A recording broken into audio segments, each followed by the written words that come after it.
Hey, and welcome back to the podcast. My name's Roy, and I'm joined by Seth. Seth, thanks for coming back. No, thanks for having me. Yeah, so last time, what was it, a couple months ago, we talked about you had just started this project renovating a really old apartment building over in Missouri. Yep. Yeah, so been a few months, got some work done.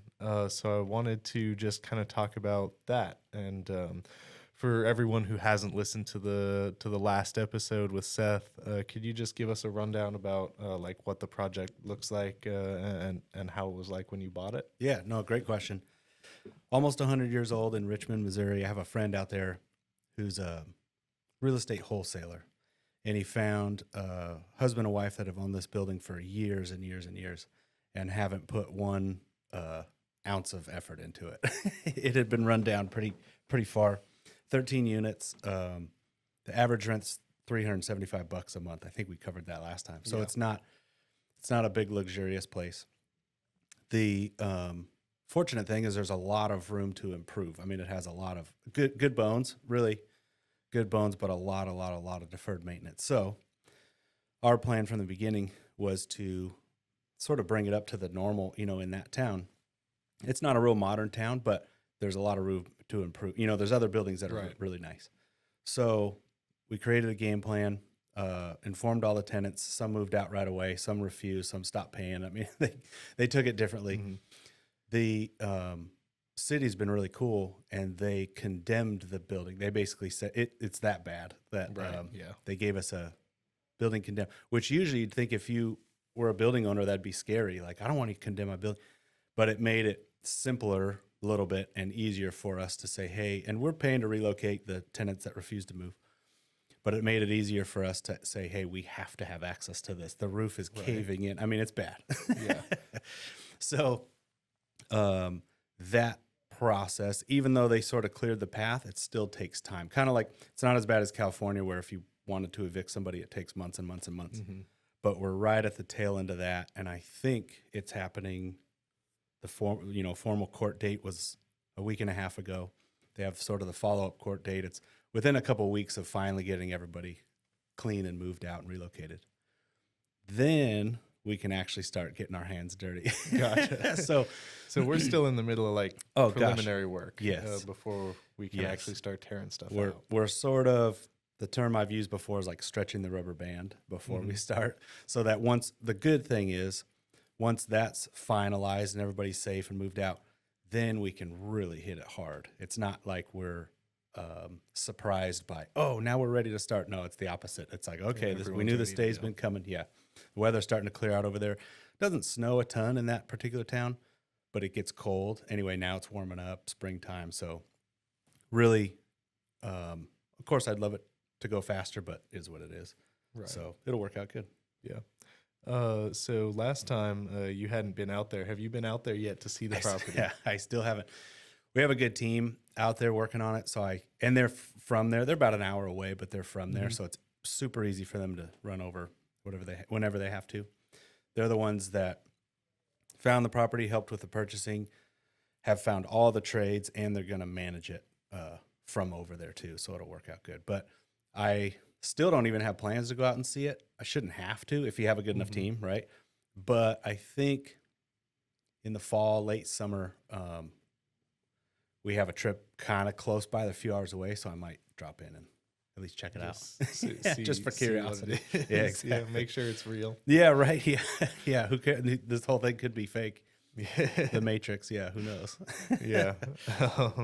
Yeah, cool. So Alex was actually just in here. We were talking about renovations, stuff like that, flipping properties.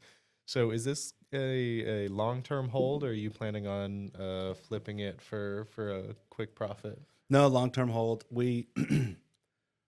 The business I've always grew up in, been in, has been obviously home services, but the first word in there is home. Real Right. estate and housing. Really comfortable with it. So that's where my main focus still continues to be our company. Right. But on a personal side, that's where this came from. So this isn't the business buying it. It was, wife and I Yeah. personally. So I'm not trying to, it's taking more time than I wanted to, wanted it to take out of me personally. Like even with a good team, they still have questions. You got to check in and stuff. So I wouldn't, how am I trying to say this? I wouldn't spend all this time just to try to make a buck. I would rather spend that time at work and try to make that dollar. You know what I mean? Yeah. So now that I'm already committed and it's, going, I'd rather know that all this time I'm putting in is for a longer term. Because right now we're in the thick of it. Mm-hmm. And then we'll build it. That'll take even more time. But then once it's built and then fully occupied, it shouldn't take as, because they're also a management company too, property management company. So once, and again, with the projects that we're putting into it, new roof, new boiler, new heaters, new flooring, painting, kitchens, bathroom, I mean, the whole thing, windows, doors, I mean, all the bones are getting replaced. It shouldn't need as much daily maintenance. You know what I mean? Like the toilet's broken, all that's going to be replaced. So it's a lot of work now up front for the longer term play. That was a really long answer to your question. But the short version is a long-term play. We'll keep it.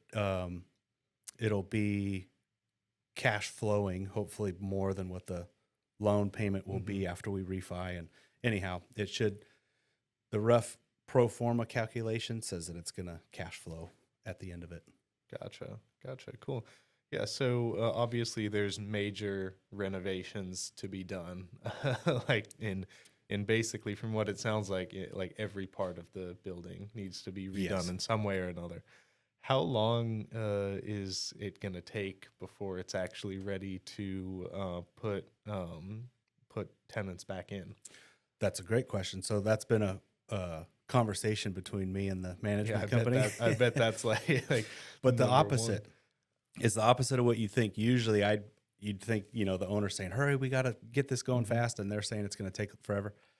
It's the opposite. I think, and I'm not saying this in a bad way about them, but their expertise is on smaller projects. So they've been quoting 3 weeks. And I'm like, see your face too. Wow. I'm like, I don't know. Yeah, see, I think it's going to go longer than that. When I was just talking to Alex, and he said that he would usually do like a single family home, and he could do that in 3 weeks. Exactly. And that still sounded fast to me. And it is. It totally is. But once you get those trades that work in that environment, it's actually not too crazy. Like Starbucks to open a new restaurant from the ground up. I don't remember the date, but it's like 60-something days. Wow. From the ground up. That is nuts, but they've done it thousands of times. They have the whole playbook. This happens at 8 o'clock a.m. on this day. By 12 o'clock, this happened. I mean, it's down to the minute. So with residential fix and flips, that is fast for the world I'm in, but totally normal for them. This is 13 units. So it wouldn't take 13 times as long, but if you're a plumber, you have to do this one, then this one, then this one, then this one. So anyway, long story short, they're confident at 3 weeks, and I'm hopeful, but not counting on it. Yeah. I'd say if I had to guess based on everything we're doing, even accounting for their confidence, I would normally say 3 to 4 months, but maybe 2 to 3 months would be my educated guess. Right. Yeah. Yeah. So, I mean, what are the, like, obviously you said roofs almost caving in. I know last time we talked about, like the floors are bad. Like, what sort of, like the list of stuff that needs to happen before you can actually get it livable again? Yeah, that's a great question, because we changed that. Originally, the plan wasn't, we knew the building was bad. We didn't know it was that bad. Right. So before the condemning the building thing idea came from the city, we actually had 3 phases planned. So phase 1 was obviously leave everybody in there and just spruce up the outside. So it was painting the outside, new doors and windows, stuff that didn't affect the tenants every day. We didn't have to kick them out for it. Then phase 2 was a little more in depth, but interior. We were starting to kind of go into the units, but still not displacing anybody. And then phase 3 was the kitchens and baths. That does displace. But again, our original idea was we were going to go unit by unit and then have a deal with a local apartment building or even hotel to move out unit 1 in there while we redo it, move them back in, you know what I mean? Right. And then just keep phasing that. Well, long story short, that all got thrown out in the trash when the building was in such bad shape that they had to condemn it. So now the plan is basically just to get everything done all at once.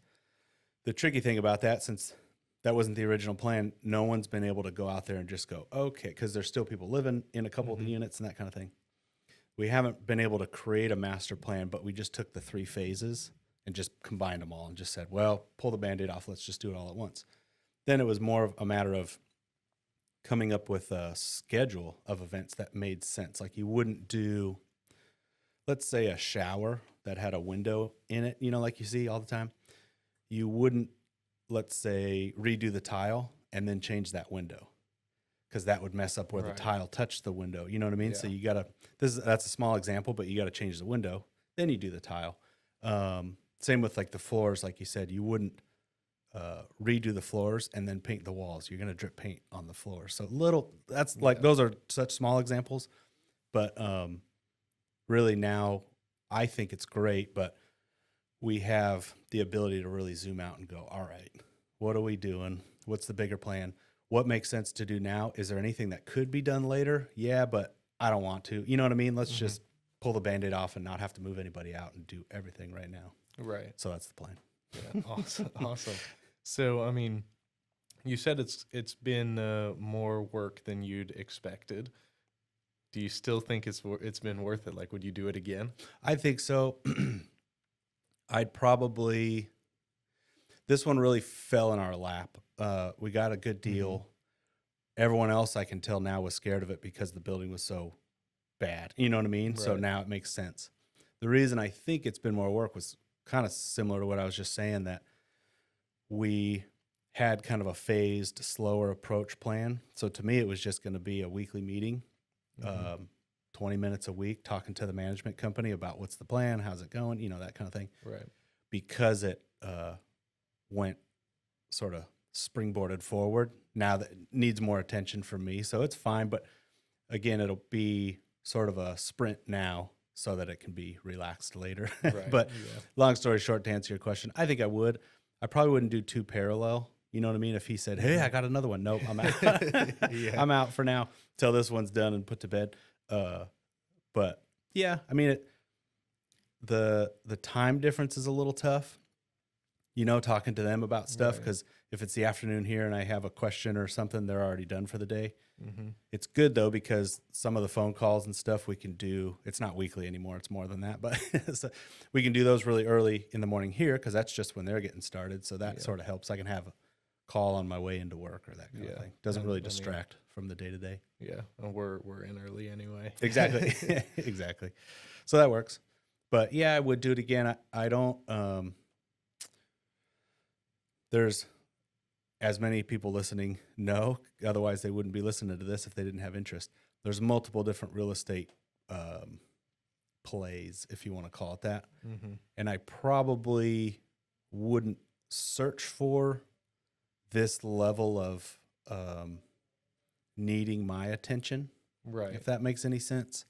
Meaning the better play for where I'm at in life, I guess that's the best way to say it, is more of, let's say this had already been remodeled and already had the tenants in it.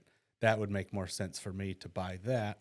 Yes, you pay a little bit more, but you're paying market value. And it's valued that reason for a reason, because, or valued that much for a reason, because it's based on how much the rents are coming in. So long story short, you'd pay this, but you'd expect to get your rent. So everything works out. That would probably be my next step. I went in a little overzealous on this one because it was such a good deal. So no regrets, but I'd do it a little different. Whereas years ago, and with real estate investors starting off, remember we had the guy that was in your role years and years ago? Yeah. His play was awesome. He said, hey, I have a little bit of money, but I have a lot of time, let's say on the weekends. So why wouldn't I buy, he was looking for a 4-plex. I think he ended up getting a 3-plex in Oregon. And he bought that, fixed it up himself, put his own elbow grease in. Then you're not paying subs and trades, and you got to buy materials, but fix it up. And then if you rent those other 2 or 3 units out, they basically pay your mortgage for the whole thing. It's a great play. I think there's a term for it in real estate. Of course, I can't remember. So depending on where you're at in life, what your sort of agenda is, there's a lot of different routes to go. With little money down, no money down, lots of money down, you can play it different ways.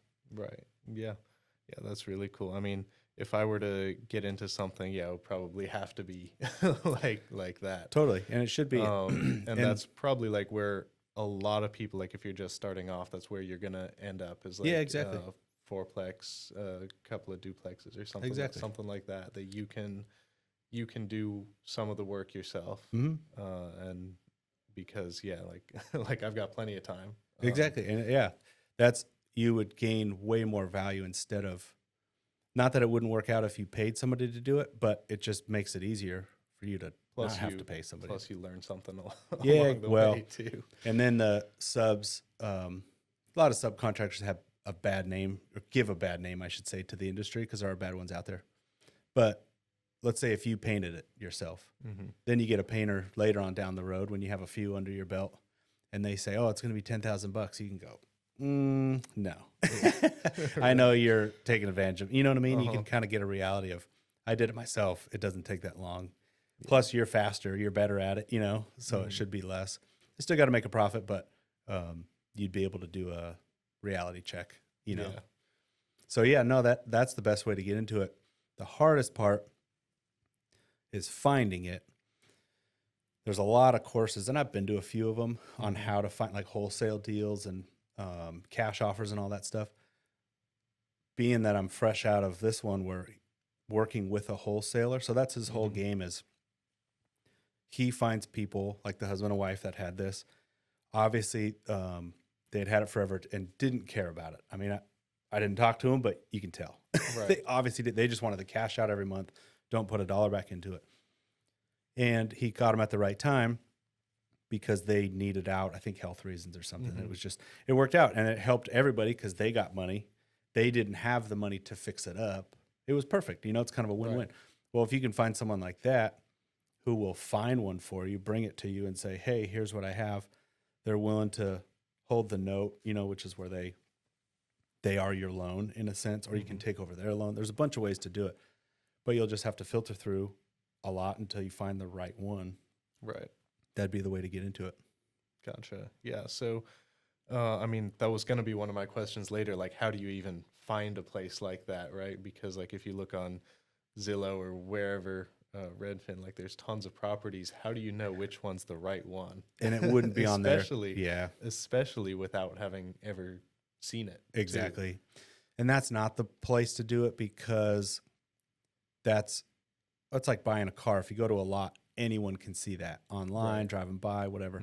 So that's not where you find it. You really got to dig through either yourself or talking to somebody and find the off-market things.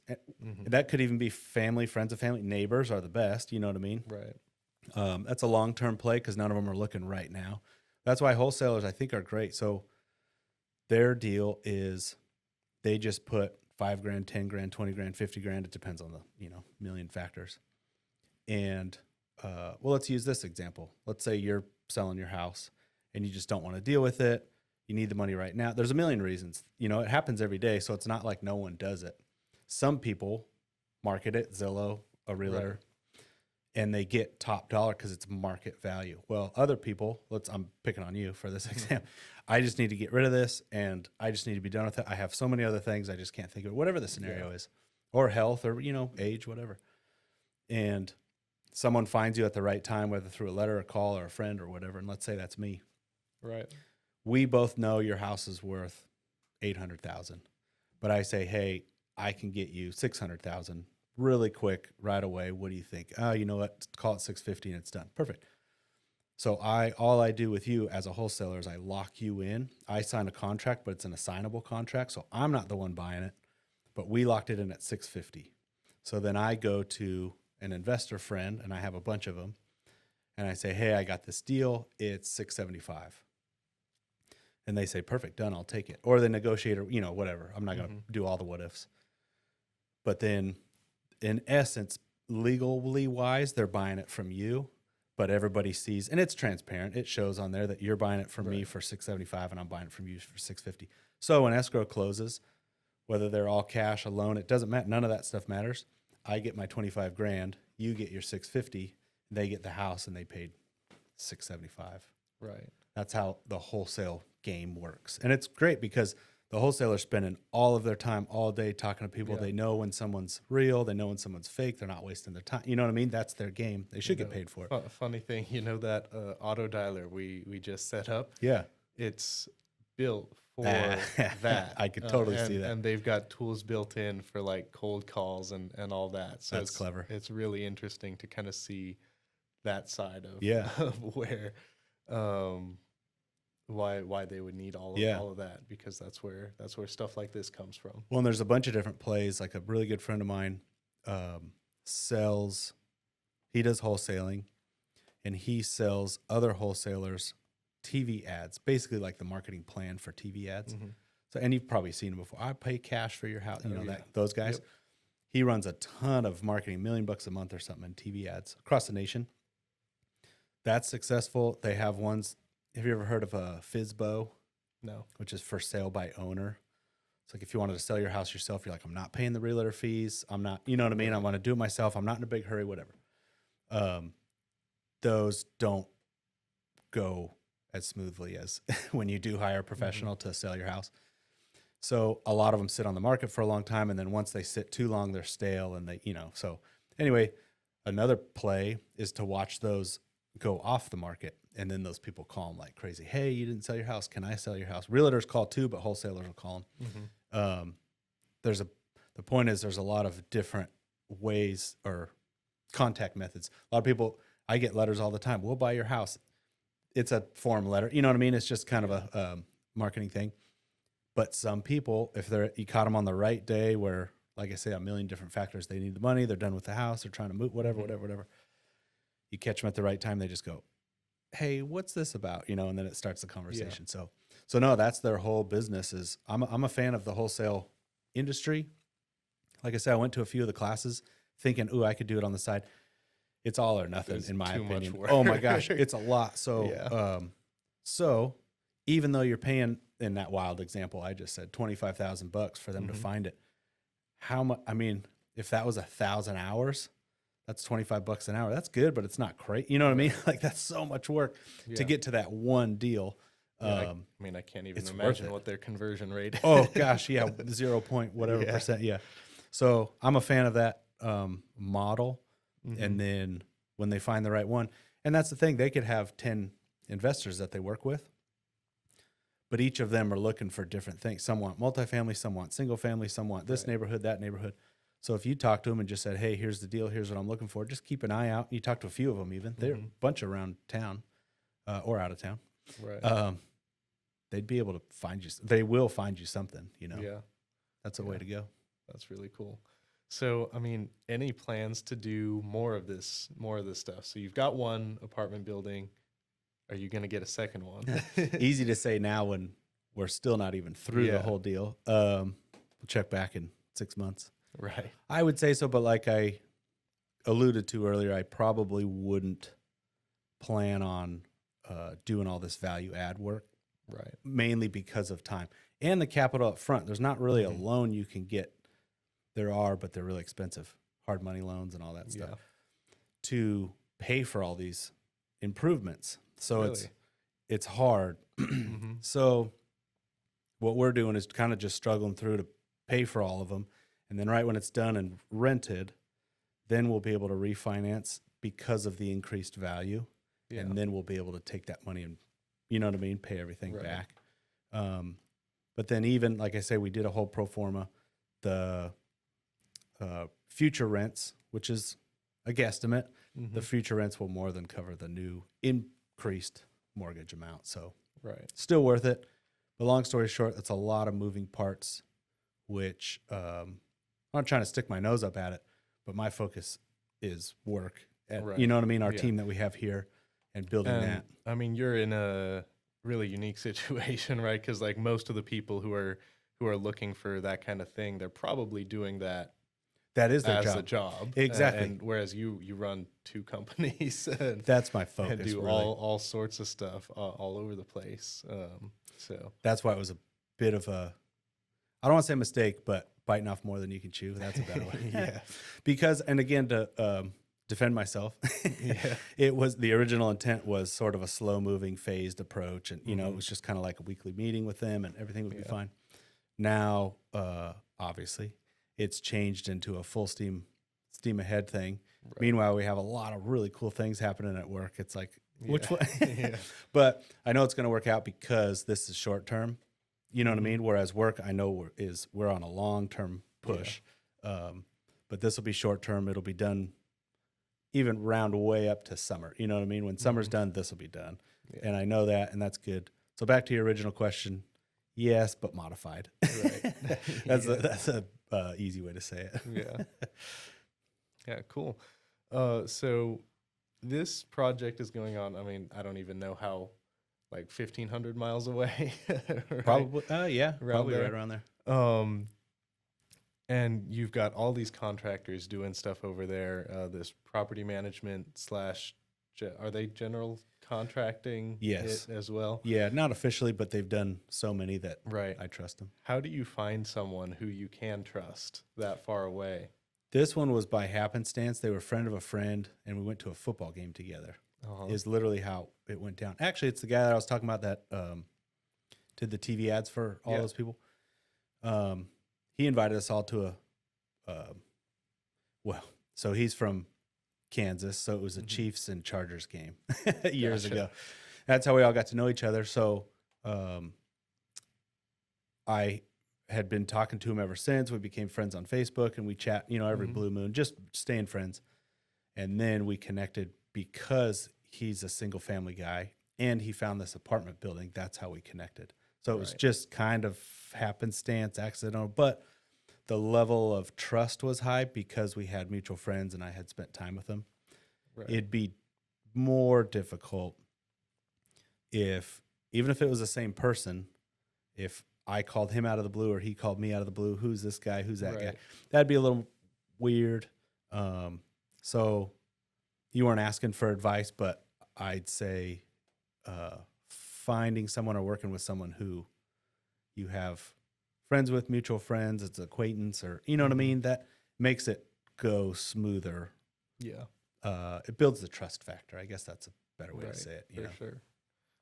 Because if I didn't know them, it'd be a whole different, like you said, 1,500 miles away. Heck, are they Mhm. just sitting around? Are they doing anything? Are they all those thoughts go through your mind? Like, Well, you know, can I trust this guy? Alex had a story like a friend of a friend had bought a property like I think around Palm Springs or something, so just a couple hours away. But like really really proud of himself because like he didn't have to go drive up and see it every couple of weeks and was Right. getting the pictures from the contractor.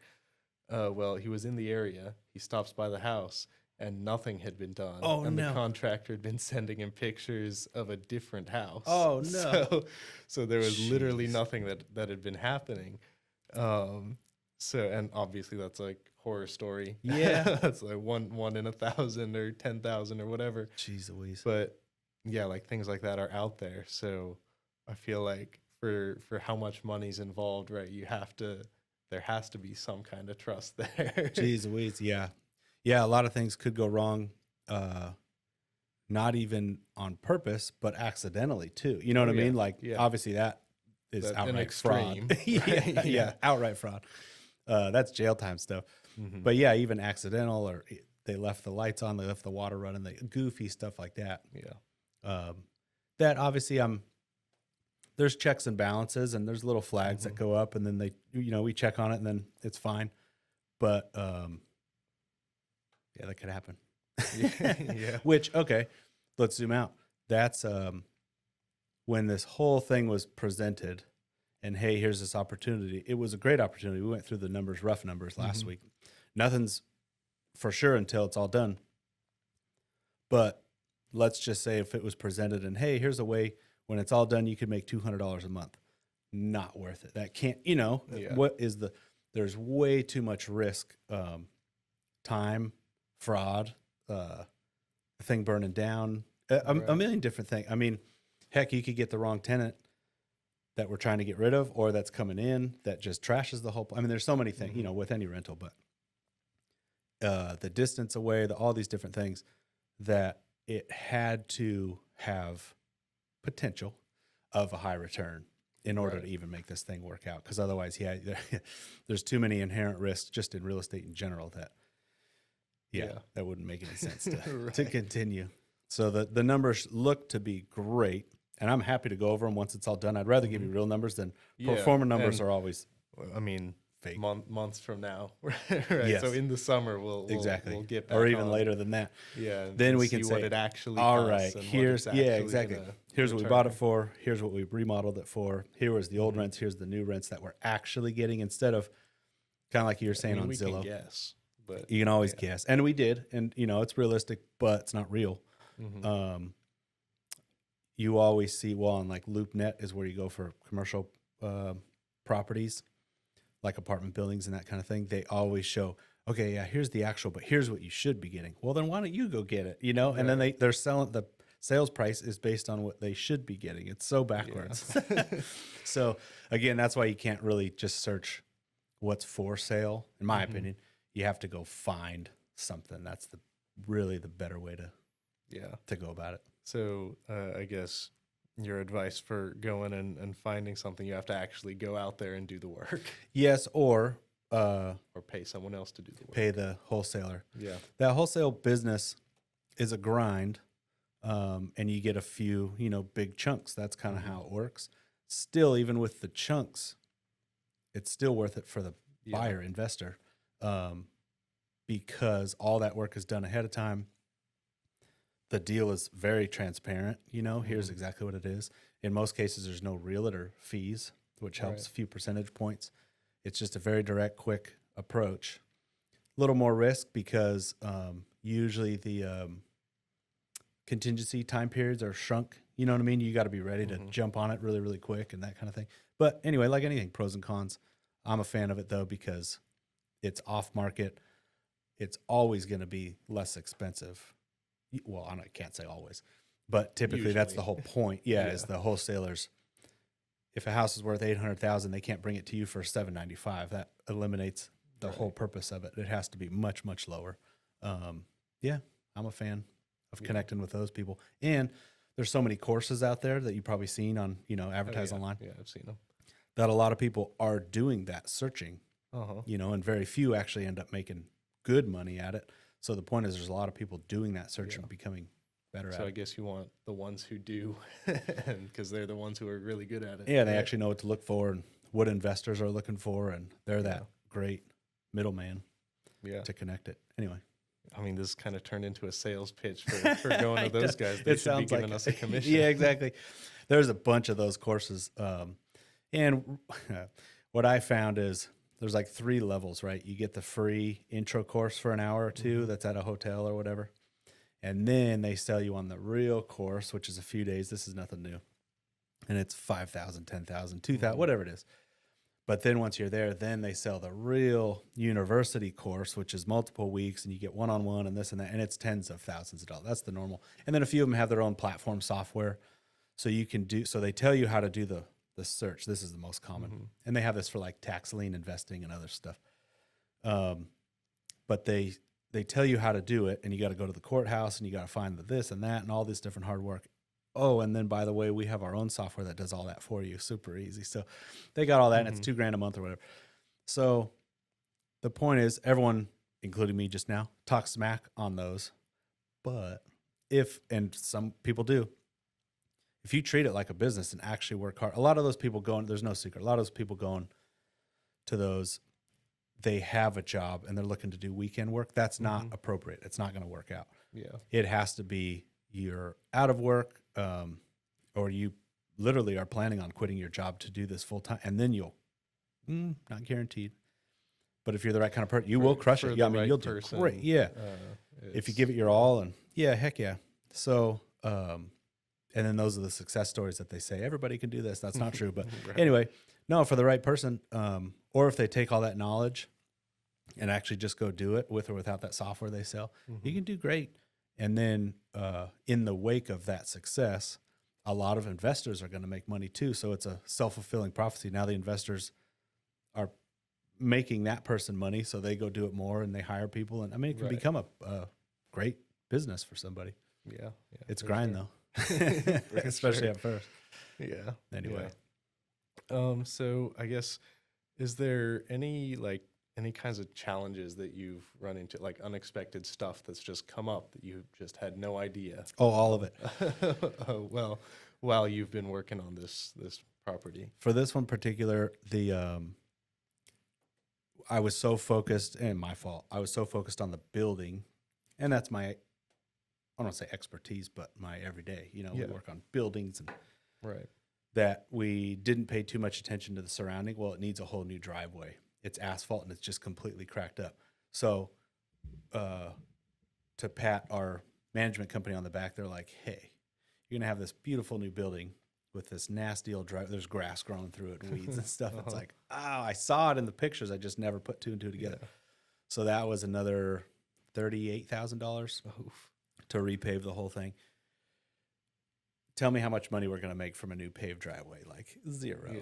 But that's not the point. It's the whole picture Yeah. and making it look, you know what I mean? It's kind of like, have you ever heard lipstick on a pig? Yeah. Yeah. We can't just do like, ooh, paint all the units and then have this nasty. That's the first thing you see. Anyway, so Yeah. stuff like that. That's a big, good example. But there's a lot of those along the way that like you have to do it. You're not going to make any money, but it's just part of sprucing up the whole thing. Another one was we were planning on changing all the windows, but not that there's two entry doors that go into sort of the common area before you go into all the units, and they were all right, but with everything else being changed out, they looked too gingerbready. Does that make any sense? Like architecturally, Yeah. like kind of have a little too much floof. Yeah. So those are getting changed out to more. They call them storefront doors. So like kind of like our building entry doors, Oh, yeah. like aluminum with almost all glass, with a digital lock, so that only the tenants can get in, not riffraff from the street, that kind Right. of stuff. That was never on the plan, but makes sense. Yeah, why wouldn't you do? So those kind of things are surprises, but when it's all done, it'll be nice. Nothing. So in the sense of like termite damage that we have out here, or drywall wood damage, nothing like that. But then again, we haven't really got into it yet, so who knows? We might Yeah. find some of those kind of surprises. Right. So really, it was more like scope creep, they call it, or scope surprises. Like, hey, while we're here, let's just do this all at the same time. Right. Those have been popping up. Gotcha. Yeah. Good questions. Yeah. So I mean, sounds like for you, property management company must have.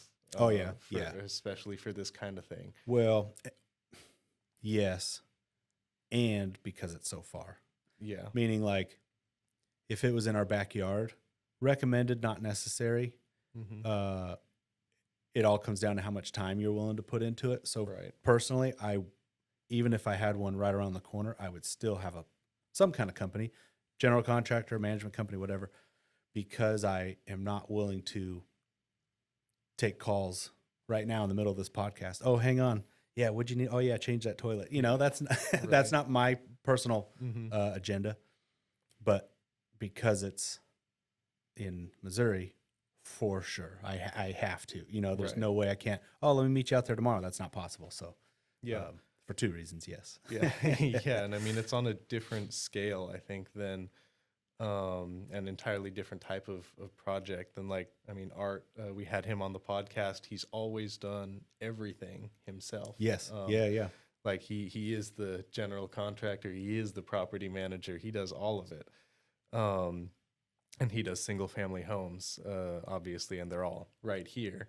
So it's just completely different than I wouldn't even think that, or I wouldn't even know how to start with filling 13 Right. 13 whole That's the other thing. apartments, like remodeling everything, making sure everything's done on time. All that. Exactly. No, and that's those are even a different skill set. So kind of you have back to that wholesale model, and because that's the team that I went with, so it's fresh in my mind. You have Anthony, Jamie, and Lauren. That's the three that work for this company. And I knew Anthony from before. Anthony's the wholesale guy and kind of runs the whole show. Jamie does everything else. And that's meant as a compliment if you're watching this. She handled the condemn, whatever you call it, condemning of the building, yeah, maybe. It's called From the city. She worked with the attorney for the last couple evictions to get the last stragglers out, who aren't paying their squatting. That's a whole thing. Yeah. She's handling all that stuff, the permits. She's doing everything, and then Lauren is the property manager. So she did the initial lease agreements with the tenants that obviously were left over from before, and then helped with the evictions with Jamie. So they worked together. Both of them two have been helping walk subcontractors, trades. Anthony's kind of managing that whole thing. So anyway, the point is it's a dream team of specialists. That was my whole point. So they can do anything, but if you asked one to do one, they would help, but they're not the expert at it, Yeah. So once we're done with the project, then Anthony and Jamie can kind of take a back seat. Lauren is the girl for getting those leased out. Yeah. Her and I have been talking about how much the rents should be, what they could be. And then she's even helpful. So this isn't her role, but just last week about those entry doors. Actually, this is perfect.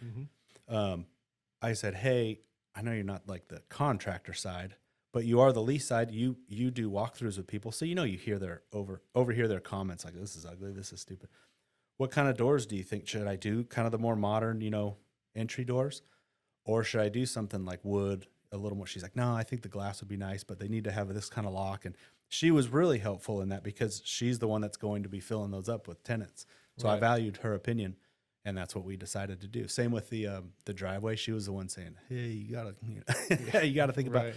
So, and I mean, you said you'd make $0 off of it. I mean, who knows? Someone might drive by, right? It's a and hidden, they'll see that, and it'll look nice. And, exactly. And then you end up or the opposite. They see the old nasty falling apart driveway and they go, heck no, I'm out of here. Yeah. So it's all part of the bigger picture. And anyway, the point is I value each of their opinions and I'll ask for all their help. What do you think of this? What do you think of this? So, yeah. I mean, for that kind of a project, it isn't really possible for one person to be an expert level at everything you need to do. Yeah. I mean, it's just like, think about a construction company.